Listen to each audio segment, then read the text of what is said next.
The golden stories में आपका स्वागत है। आइए सुनते हैं मुंशी प्रेमचंद की लिखी कहानी दो सखियां, भाग 3। अब तक आपने सुना कि पद्मा और चंदा दोनों सहेलियां हैं और दोनों का ही विवाह हो चुका है। पर किसी कारण चंदा का विवाह तो हुआ, किंतु उसकी विदाई न हो सकी और वे अपने मायके में ही रह गई। इस कारण वे बहुत दुखी रहने लगी। किंतु कुछ समय पश्चात उसका पति उसे लिवाने मायके आता है और चंदा को अपने साथ ले जाता है। चंदा का पति देखने में कोई रूपवान पुरुष नहीं है, बहुत ही सीधा साधा और मामूली शक्ल सूरत का आदमी है, किंतु वह चंदा से बहुत प्यार करता है और चंदा भी उसके साथ खुश है। दूसरी ओर पद्मा, जिसका पति बहुत ही रूपवान और सुशील है, जिसकी तारीफों के पुल पद्मा अक्सर बांधती रहती है, अचानक वह अपने पति विनोद में बहुत बड़ा परिवर्तन देखती है। वे पहले की भांति उसे प्यार नहीं देता, पहले की भांति उसे तवज्जो नहीं देता। यह देखकर पद्मा मन ही मन कुढ़ती रहती है। उसका जीवन अब निराशा से भर चुका है। कभी जिस रूपवान और धनी पुरुष को पाकर वे फूली न समाती थी, अब उसे देखकर उसे यकीन नहीं होता कि यह उसका पहले वाला विनोद ही है। और वे अपनी सखी चंदा से अपने दिल का हाल बयां करती है। आइए अब सुनते हैं आगे की कहानी। पत्र 10, काशी, 5 जनवरी 1926। बहन, तुम्हारा पत्र पढ़कर मुझे ऐसा मालूम हुआ कि कोई उपन्यास पढ़कर उठी हूँ। अगर तुम उपन्यास लिखो तो मुझे विश्वास है उसकी धूम मच जाए। तुम आप उसकी नायिका बन जाना। तुम ऐसी ऐसी बातें कहाँ सीख गई? मुझे तो यही आश्चर्य है। उस बंगाली के साथ तुम अकेली कैसे बैठी बातें करती रही, मेरी तो समझ नहीं आता। मैं तो कभी ना कर सकती। तुम विनोद को जलाना चाहती हो, उनके चित्त को अशांत करना चाहती हो। उस गरीब के साथ तुम कितना भयंकर अन्याय कर रही हो। तुम ये क्यों समझती हो कि विनोद तुम्हारी उपेक्षा कर रहे हैं? अपने विचारों में इतने मग्न हैं कि उनकी रुचि ही नहीं रही। संभव है वे कोई दार्शनिक तत्व खोज रहे हों, कोई थीसिस लिख रहे हों, किसी पुस्तक की रचना कर रहे हों। कौन कह सकता है, तुम जैसी रूपवती स्त्री पाकर यदि कोई मनुष्य चिंतित रहे तो समझ लो कि उसके दिल पर कोई बड़ा बोझ है। उनको तुम्हारी सहानुभूति की जरूरत है। तुम उनका बोझ हल्का कर सकती हो, लेकिन तुम उल्टे उन्हीं को दोष देती हो। मेरी समझ में नहीं आता कि तुम एक दिन क्यों विनोद से दिल खोलकर बात नहीं कर लेती। संदेह को जितनी जल्द हो सके दिल से निकाल डालना चाहिए। संदेह वह चोट है जिसका उपज जल्द ना हो तो नासूर पड़ जाता है और फिर अच्छा नहीं होता। क्या 2-4 दिनों के लिए यहाँ नहीं चली आती? तुम शायद कहो, तू ही क्यों नहीं चली आती? लेकिन मैं स्वतंत्र नहीं हूँ। बिना सास ससुर से पूछे कोई काम नहीं कर सकती। तुम्हें तो कोई बंधन नहीं। बहन, आजकल मेरा जीवन हर्ष और शोक का विचित्र मिश्रण हो रहा है। अकेली होती हूँ तो रोती हूँ, आनंद आ जाते हैं तो हंसती हूँ। जी चाहता है वे हरदम मेरे सामने बैठे रहें, लेकिन रात के 12 बजे के पहले उनके दर्शन नहीं होते। एक दिन दोपहर को आ गए तो सासू जी ने ऐसा डांटा कि कोई बच्चे को क्या डांटेगा। मुझे ऐसा भय हो रहा है कि सासू जी को मुझसे चिढ़ है। बहन, मैं उन्हें भरसक प्रसन्न रखने की चेष्टा करती हूँ। जो काम कभी ना किए थे वह उनके लिए करती हूँ। उनके स्नान के लिए गर्म पानी करती हूँ, उनकी पूजा के लिए चौकी बिछाती हूँ। वह स्नान कर लेती हैं तो उनकी धोती छाटती हूँ। वह लेटती हैं तो उनके पैर दबाती हूँ। जब वे सो जाती हैं तो उन्हें पंखा झलती हूँ। वह मेरी माता है। उन्हीं के गर्भ से वह रतन उत्पन्न हुआ है जो मेरा प्राणधार है। मैं उनकी कुछ सेवा कर सकूं, इससे बढ़कर मेरे लिए सौभाग्य की और क्या बात होगी। मैं केवल इतना ही चाहती हूँ कि वे मुझसे हंसकर बोले, मगर ना जाने क्यों वे बात बात पर मुझे कोसने दिया करती हैं। मैं जानती हूँ दोष मेरा ही है। हाँ, मुझे मालूम नहीं वह क्या है। अगर मेरा यही अपराध है कि मैं अपनी दोनों नंदों से रूपवती क्यों हूँ, पढ़ी लिखी क्यों हूँ, आनंद मुझे इतना क्यों चाहते हैं, तो बहन ये मेरे बस की बात नहीं। मेरे प्रति सासू जी को भ्रम होता होगा कि मैं ही आनंद को भरमा रही हूँ। शायद वे पछताती हैं कि क्यों मुझे बहू बनाया। उन्हें भय होता है कि कहीं मैं उनके बेटे को उनसे छीन ना लूं। तो एक बार मुझे जादूगरनी कह चुकी हैं, दोनों नंदे आकारण ही मुझसे जलती रहती हैं। बड़ी ननंद जी तो अभी कलोर हैं, उनका जलना मेरी समझ में नहीं आता। मैं उनकी जगह होती तो अपनी भावत से कुछ सीखने की, कुछ पढ़ने की कोशिश करती, उनके चरण धो धोकर पीती। पर इस छोकरी को मेरा अपमान करने ही में आनंद आता है। मैं जानती हूँ थोड़े दिनों में दोनों नंदे लज्जित होंगी। हाँ, अभी वे मुझसे पिचकती हैं। मैं अपनी तरफ से तो उन्हें अप्रसन्न होने का कोई अवसर नहीं देती। मगर रूप को क्या करूं? क्या जानती थी कि एक दिन इस रूप के कारण मैं अपराधिनी ठहराई जाऊंगी। मैं सच कहती हूँ बहन, यहाँ मैंने श्रृंगार करना एक तरह से छोड़ ही दिया है। मैली कुचैली बनी बैठी रहती हूँ, इस भय से कि कोई मेरे पढ़ने लिखने पर नाक ना सिकोड़े। पुस्तकों को हाथ नहीं लगाती। घर से पुस्तकों का एक गट्ठर बांध लाई थी। उसमें कोई पुस्तकें बड़ी सुंदर हैं, उन्हें पढ़ने के लिए बार बार जी जाता है, मगर छरती हूँ कि कोई ताना ना दे बैठे। दोनों नंदे मुझे देखती रहती हैं कि यह क्या करती है, कैसे बैठती है, कैसे बोलती है, मानो दो दो जासूस मेरे पीछे लगा दिए गए हों। इन दोनों महिलाओं को मेरी बदगोई में क्यों इतना मजा आता है, नहीं कह सकती।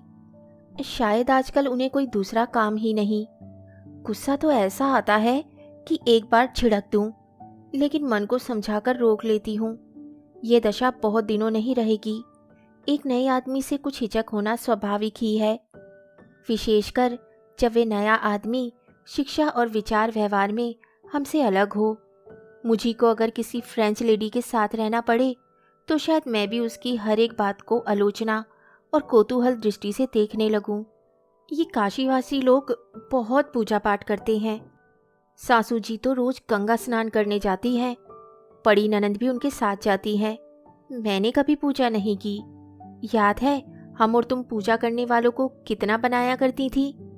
अगर मैं पूजा करने वालों का चरित्र कुछ उन्नत पाती तो शायद अब तक मैं भी पूजा करती, लेकिन मुझे तो कभी ऐसा अनुभव प्राप्त ही नहीं हुआ। पूजा करने वालियां भी उसी तरह दूसरों की निंदा करती हैं, उसी तरह आपस में लड़ती झगड़ती हैं जैसे वे जो कभी पूजा नहीं करती। खैर, अब मुझे धीरे धीरे पूजा से श्रद्धा होती जा रही है। मेरे ददिया ससुर जी ने एक छोटा सा ठाकुर द्वार बनवा दिया था। वे मेरे घर के सामने ही है। मैं अक्सर सास जी के साथ वहां जाती हूँ, और अब मुझे यह कहने में कोई संकोच नहीं कि उन विशाल मूर्तियों के दर्शन से मुझे अपने अंतस्थल में एक ज्योति का अनुभव होता है। जितनी आश्रद्धा से मैं राम और कृष्ण के जीवन की आलोचना किया करती थी, वह बहुत कुछ मिट चुकी है। लेकिन रूपवती होने का दंड यहीं तक बस नहीं है। नंदे अगर मेरे रूप को देखकर जलती हैं तो ये स्वाभाविक है। दुख तो इस बात का है कि यह दंड मुझे उस तरफ से भी मिल रहा है जिधर से इसकी कोई संभावना ना होनी चाहिए। मेरे आनंद बाबू भी मुझे इसका दंड दे रहे हैं। हाँ, उनकी दंड नीति एक निराले ढंग की है। वे मेरे पास नित्य ही कोई ना कोई सौगात लाते रहते हैं।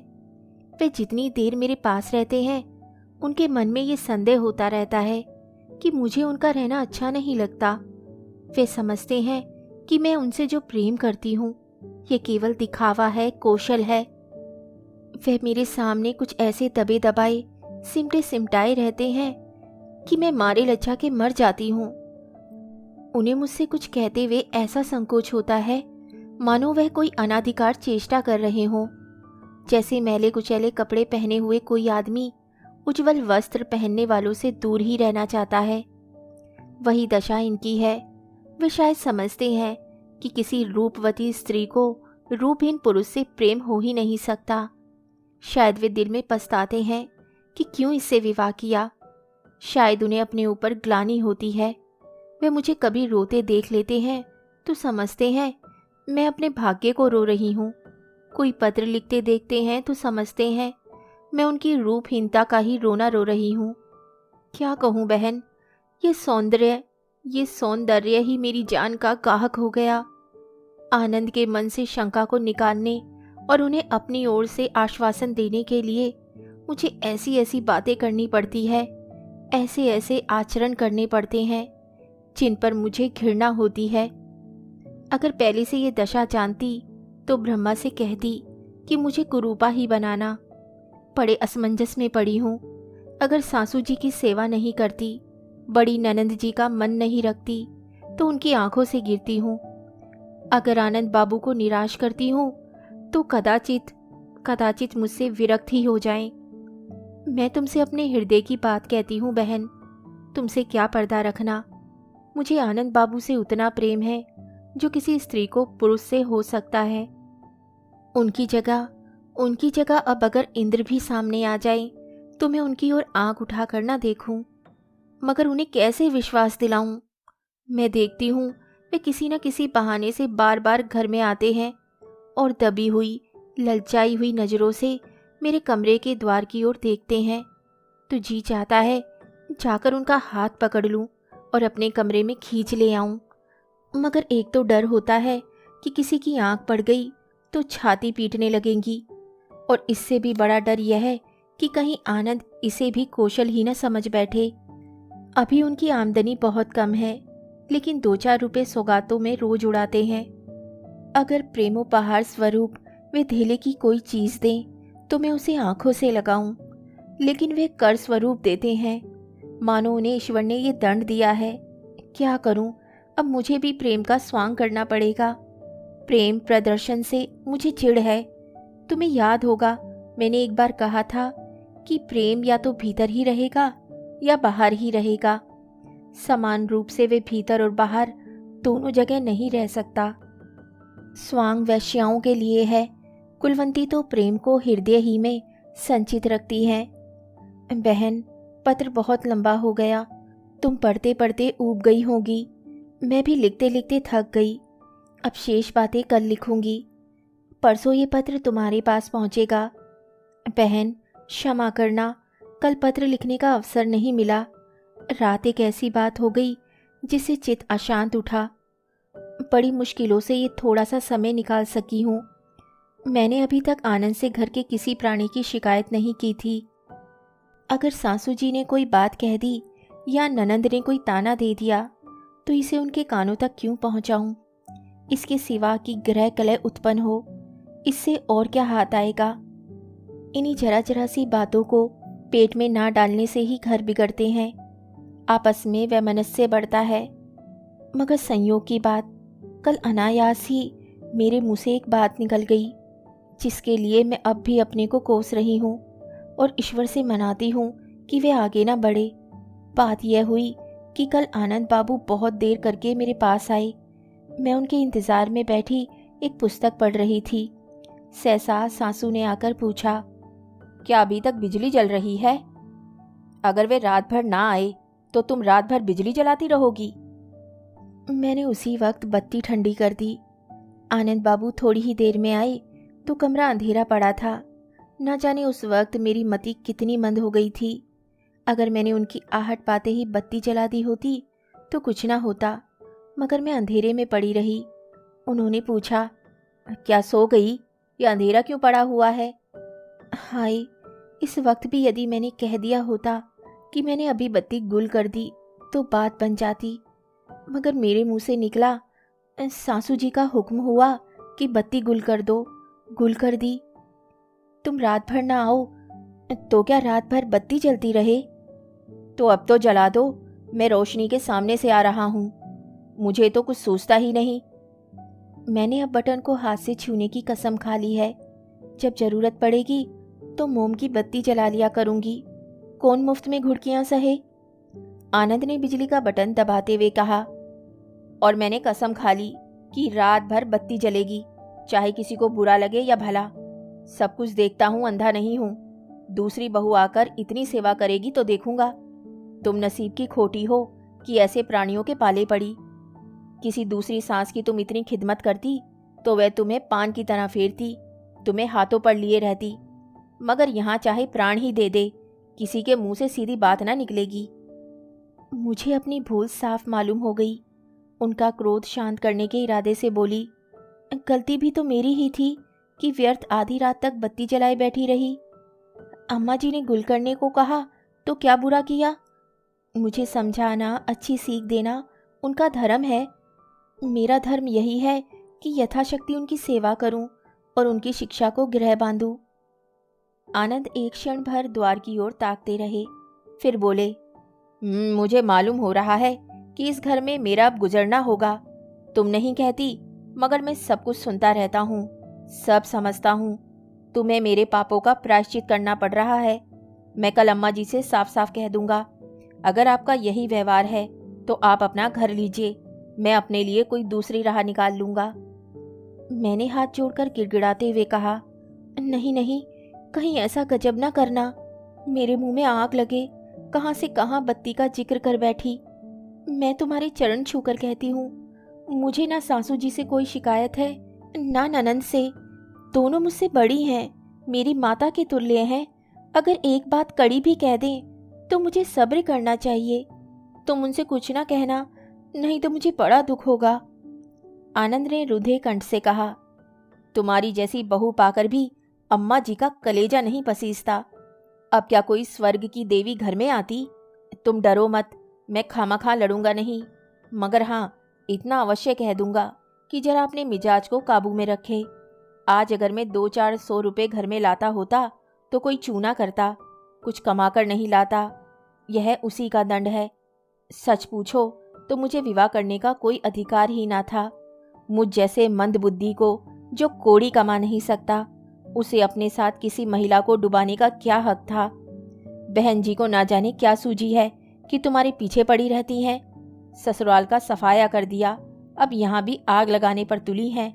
बस पिताजी का लिहाज करता हूँ, नहीं इन्हें तो एक दिन में ठीक कर देता।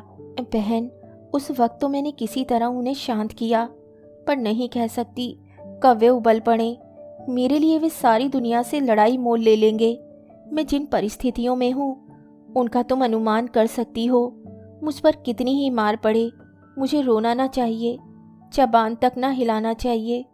मैं रोई और घर तबाह हुआ। आनंद फिर कुछ ना सुनेंगे, कुछ ना देखेंगे। कदाचित इस उपाय से वह अपने विचार में मेरे हृदय में अपने प्रेम का अंकुर जमाना चाहते हों। आज मुझे मालूम हुआ कि यह कितने क्रोधी हैं। अगर मैंने जरा सा पुचार दे दिया होता तो रात ही को वे सासू जी की खोपड़ी पर जा पहुंचते। कितनी युवतियां इसी अधिकार के गर्व में अपने को भूल जाती हैं। मैं तो बहन, ईश्वर ने चाहा तो कभी ना भूलूंगी।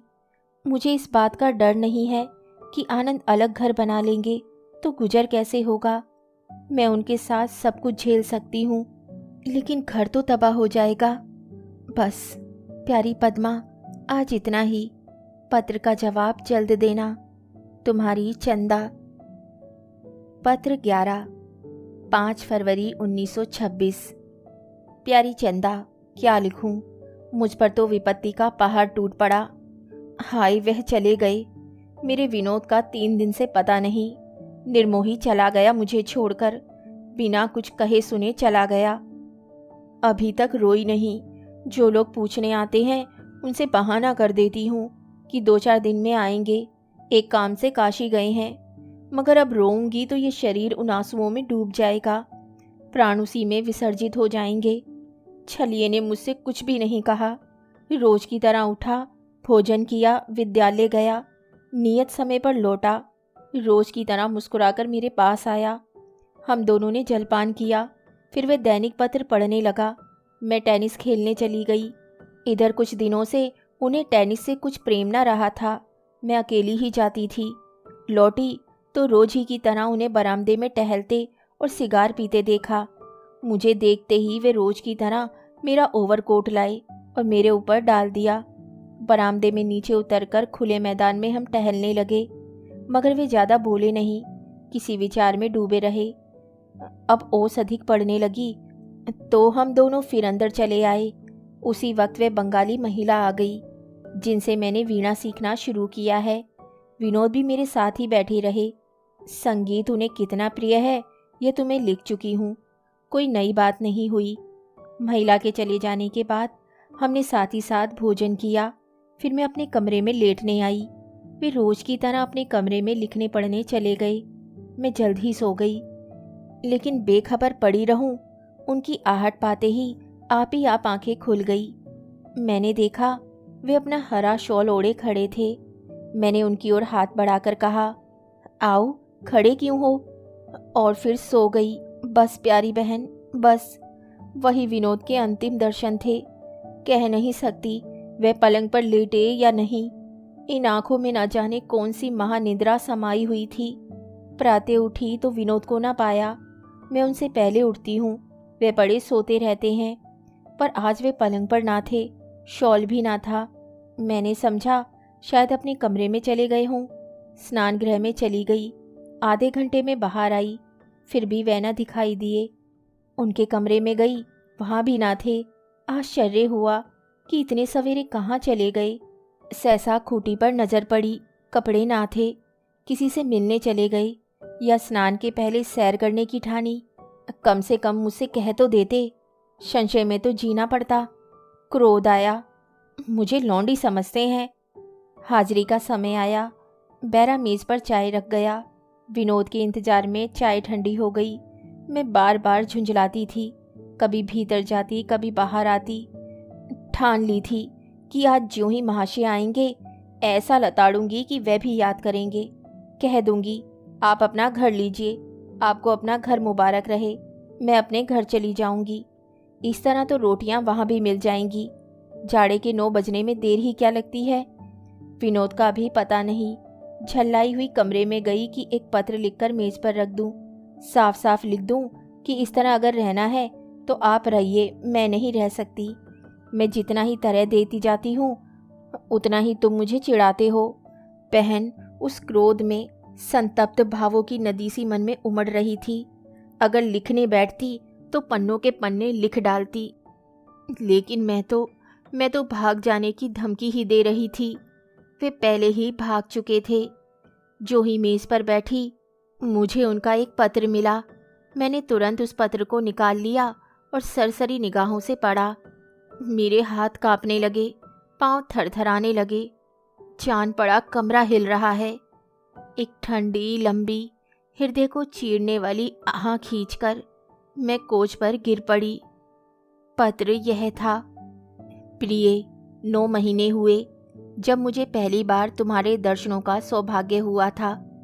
उस वक्त मैंने अपने को धन्य माना था। आज तुमसे वियोग का दुर्भाग्य हो रहा है, फिर भी मैं अपने को धन्य मानता हूँ। मुझे जाने का लेश मात्र भी दुख नहीं है, क्योंकि मैं जानता हूँ तुम खुश होगी। जब तुम मेरे साथ सुखी नहीं रह सकती तो मैं जबरदस्ती क्यों पड़ा रहूं। इससे तो यह कहीं अच्छा है कि हम और तुम अलग हो जाएं। मैं जैसा हूं वैसा ही रहूंगा, तुम भी जैसी हो वैसी ही रहोगी।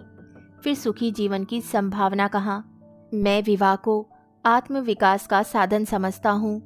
स्त्री पुरुष के संबंध का अगर कोई अर्थ है तो यही है, वरना मैं विवाह की कोई जरूरत नहीं समझता। मानव संतान बिना विवाह के भी जीवित रहेगी, और शायद इससे अच्छे रूप में। वासना भी बिना विवाह के पूरी हो सकती है। घर के प्रबंध के लिए विवाह करने की कोई जरूरत नहीं। जीविका एक बहुत ही गौण प्रश्न है, जिसे ईश्वर ने 2 हाथ दिए हैं, वे कभी भूखा नहीं रह सकता। विवाह का उद्देश्य यही और केवल यही है कि स्त्री और पुरुष एक दूसरे की आत्मोन्नति में सहायक हो। जहाँ अनुराग हो वहाँ विवाह है, और अनुराग ही आत्मोन्नति का मुख्य साधन है। जब अनुराग ना हो तो विवाह भी ना रहा। अनुराग के बिना विवाह का अर्थ नहीं। जिस वक्त मैंने तुम्हें पहली बार देखा, तुम मुझे अनुराग की सजीव मूर्ति सी नजर आई थी। तुम में सौंदर्य था, शिक्षा थी, प्रेम था, स्फूर्ति थी, उमंग थी। मैं मुग्ध हो गया। उस वक्त मेरी अंधी आंखों को यह ना सूझा कि जहाँ तुम में इतने गुण थे वहाँ चंचलता भी थी, जो इन सब गुणों पर पर्दा डाल देती। तुम चंचल हो, गजब की चंचल, जो उस वक्त मुझे ना सूझा था। तुम ठीक वैसी ही हो जैसी तुम्हारी दूसरी बहनें होती हैं, ना कम ना ज्यादा।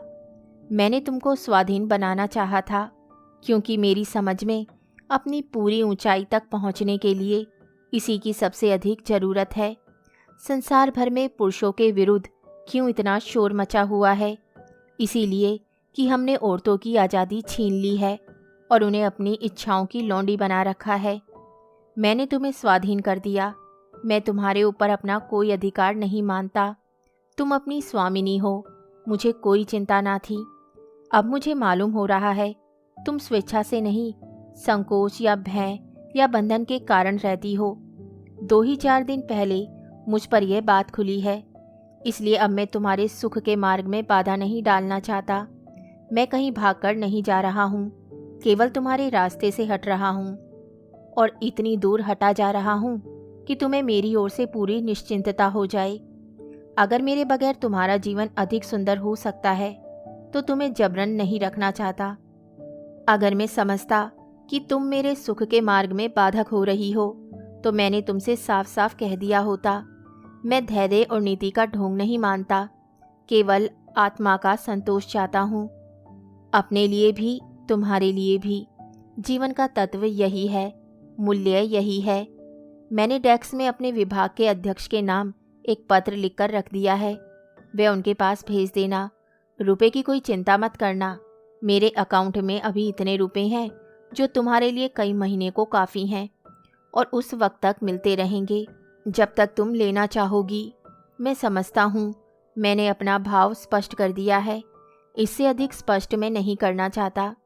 जिस वक्त तुम्हारी इच्छा मुझसे मिलने की हो, बैंक से मेरा पता पूछ लेना, मगर 2-4 दिन के बाद।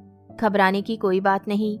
मैं स्त्री को अबला या अपंग नहीं समझता, वे अपनी रक्षा स्वयं कर सकती है अगर करना चाहे। अगर अब से 2-4 महीने 2-4 साल पीछे तुम्हें मेरी याद आई और तुम समझो कि मेरे साथ सुखी रह सकती हो तो केवल 2 शब्द लिखकर डाल देना, मैं तुरंत आ जाऊंगा, क्योंकि मुझे तुमसे कोई शिकायत नहीं है। तुम्हारे साथ मेरे जीवन के जितने दिन कटे हैं वह मेरे लिए स्वर्ग स्वप्न के दिन है। जब तक जीऊंगा इस जीवन की आनंद स्मृतियों को हृदय में संचित रखूंगा। इतनी देर तक मन को रोके रहने के बाद आंखों से एक बूंद आंसू गिर ही पड़ा। क्षमा करना, मैंने तुम्हें चंचल कहा है। अचंचल कौन है? जानता हूँ कि तुमने मुझे अपने हृदय से निकालकर फेंक दिया है, फिर भी इस 1 घंटे में कितनी बार तुमको देख देख कर लौट आया हूँ। मगर इन बातों को लिखकर मैं तुम्हारी दया को उकसाना नहीं चाहता। तुमने वही किया जिसका मेरी नीति में तुमको अधिकार था, है और रहेगा। मैं विवाह में आत्मा को सर्वोपरि रखना चाहता हूँ। स्त्री और पुरुष में मैं वही प्रेम चाहता हूँ जो 2 स्वाधीन व्यक्तियों में होता है। वह प्रेम नहीं जिसका आधार पराधीनता है। बस, अब और कुछ ना लिखूंगा।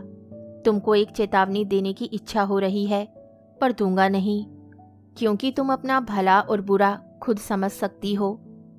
तुमने सलाह देने का हक मुझसे छीन लिया है, फिर भी इतना कहे बगैर नहीं रहा जाता कि संसार में प्रेम का स्वांग भरने वाले शोधों की कमी नहीं है। उनसे बचकर रहना। ईश्वर से यही प्रार्थना करता हूँ कि तुम जहाँ रहो आनंद से रहो। अगर कभी तुम्हें मेरी ज़रूरत पड़े तो याद करना। तुम्हारी एक तस्वीर का अपहरण किए जाता हूँ।